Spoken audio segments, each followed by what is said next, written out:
তো আপনি যদি ফেসবুক মেসেঞ্জারে সারাদিন অনলাইন থাকেন আর একটা সেটিং যদি আপনি অন করে দেন তাহলে কেউ বুঝতে পারবে না। তো কীভাবে আপনার ফেসবুক বা মেসেঞ্জারে অনলাইনটা হাইড করতে হয়, জাস্ট একটা সেটিং রয়েছে যেটা আপনার সিম্পলি অন করবে, তাহলে আপনার ফেসবুক বা মেসেঞ্জারে সারাদিন অনলাইন থাকলেও আপনি হাইড করতে পারবেন, মানে কেউ বুঝতে পারবে না আসলে অনলাইন আছেন কি না অফলাইন আছেন। তো আপনি মাত্র 2 মিনিটের ভিতরে আপনার ফেসবুকের অনলাইনটা হাইড করতে পারেন, ফেসবুক বা মেসেঞ্জার। তো দুটার দিকে দেবো, দুইটা সেটিং রয়েছে, জাস্ট অন করতে হবে, মানে অফ করতে হবে, অন থাকবে। তাহলে আপনি যদি সারাদিন আপনার দেখুন এক্সাম্পলে ফেসবুকটা ওপেন করি, ফেসবুকে যদি আপনি অনলাইনও থাকেন তাহলে বুঝতে পারবেন না আপনি অনলাইন আছেন কি না, আপনার সিম্পলি অফলাইন দেখাবে কিন্তু আপনি অনলাইন রয়েছেন। তার জন্য জাস্ট একটা সেটিং আপনার অন করতে হবে, মানে অ্যাক্টিভ সেটিং রয়েছে। তো সিম্পলি এখানে আমি কী করবো, সেটিং অ্যান্ড প্রাইভেসি ক্লিক করে ফেসবুকের আমি সেটিংয়ে সরাসরি এন্টার করব। দেখুন মাত্র 2 মিনিটের ভিতরে খুব সহজে আপনি শিখতে পারবেন কীভাবে এই সেটিংটা অন করতে হয়। তো সিম্পলি আমি এখানে সেটিংয়ে চলে গেছি, দেখুন আমি সেটিংয়ে সরাসরি এখানে ক্লিক করে দেবো। তো আমি সেটিংয়ে ক্লিক করাবো, এখানে থ্রুআউট ওয়েটিং করবে, দেখবেন কী প্রসেস ফলো করে যেতে হয়।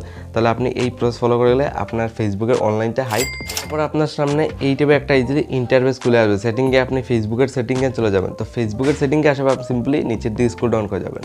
সিম্পলি আপনার যখন ফেসবুকে আসার পর নিচের দিকে স্ক্রল ডাউন করে যাবেন, এখানে একটা অপশন দেখুন অ্যাক্টিভ স্ট্যাটাস বলে একটা অপশন পেয়ে যাবেন, যেখানে জাস্ট আপনি অ্যাক্টিভ স্ট্যাটাসে ক্লিক করে দেখুন বর্তমানে এটা অফ রয়েছে, আপনার সিম্পলি এখানে অন থাকবে, জাস্ট আপনার কী করতে হবে, এখানে ক্লিক করে অফ করতে হবে। দেখুন আমার অফ অটোমেটিকলি করে ফেলেছি। তো এটা অফ করার পর কি আপনি ফেসবুক অনলাইন থাকলেও মানে আপনার শো করবে না। তো এই স্টেপটা ফলো করে আজকের এইটা আপনার অনলাইনটা ফেসবুক থেকে হাইড করতে আর মাত্র 2 মিনিটের ভিতরে। তো এই প্রসেসটা ফলো করে আপনি এখান থেকে করলেন, তো এখান থেকে সিম্পলি বেরিয়ে আসবো। সেম ক্ষেত্রে আপনি আপনার মেসেঞ্জারেও করতে হবে। তো মেসেঞ্জারে কীভাবে করতে একটু ইউনিকভাবে করতে হবে, কারণ মেসেঞ্জারে একটু আপডেট রয়েছে। মেসেঞ্জারে কীভাবে অ্যাক্টিভ স্ট্যাটাস করতে হবে, দেখুন এখানে 3 ডটে ক্লিক করবো, এখানে কিন্তু কোনো অপশন পাবে না। তার জন্য আপনি কী করবেন, সরাসরি দেখুন এখানে আপনার সেটিং পেয়ে যাবেন, সাইটে সেটিংয়ে ক্লিক করবেন।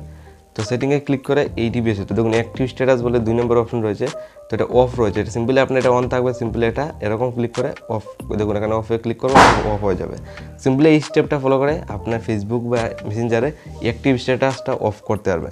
তার করার পর আপনি যদি সারাদিনও অনলাইন থাকে আপনার ইজিলি ফেসবুক বা মেসেঞ্জারে হাইড হয়ে যাবে অনলাইনটা। মাত্র 2 মিনিটের ভিতরে যেই কয়েকটা প্রসেস ফলো করেন আপনার ফেসবুক থেকে অ্যাক্টিভ স্ট্যাটাস মানে এটা হাইড করতে পারবে, মানে অনলাইন থাকলেও অফলাইন দেখাবে, মানে অনলাইনটা হাইড করতে পারবে মাত্র 2 মিনিটের ভিতরে।